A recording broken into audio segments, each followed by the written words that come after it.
વડોદરામાં તાજિયા વિસર્જન દરમિયાન એક દુઃખદ ઘટના બની છે.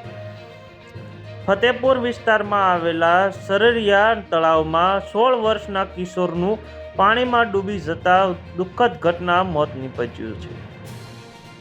આ ધાર્મિક વિધિ દરમિયાન થયેલા આ ઘટના સમગ્ર વિસ્તારમાં શોકનું મોજું લઈને આવ્યું છે. બનાવની વિગતો અનુસાર ફતેપુર વિસ્તારમાં રહેતા માહિર મુશ્તાક મંસૂરી નેતાના મિત્રો સાથે સરસિયા તળાવના કિનારે તાજિયા વિસર્જન જોવા ગયેલા હતો.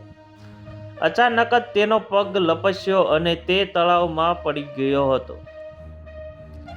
માહિર ડૂબી ગયો હોવાની જાણ થતાં જ આસપાસના લોકોને તેની બચાવવાના પ્રયાસ શરૂ કર્યા હતા.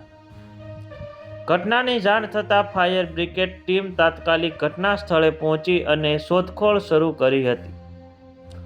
2 કલાક ઝહેર બાદ માહિરનો મૃતદેહ તળાવમાંથી મળી આવ્યો હતો.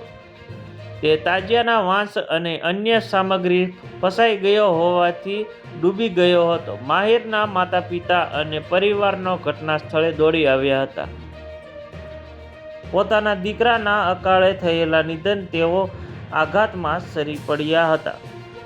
માહિર જીવન સાધના સ્કૂલમાં ધોરણ 11માં અભ્યાસ કરતો હતો અને 3 ભાઈ બહેનમાંથી બીજા નંબરનો હતો. પોલીસ મૃતદેહને પોસ્ટમોર્ટમ માટે મોકલવામાં આવ્યો છે અને આ ઘટના અંગે વધુ તપાસ હાથ ધરી છે. આ દુઃખદ ઘટના સમગ્ર વિસ્તારોને ગમગીન કરી દીધી છે.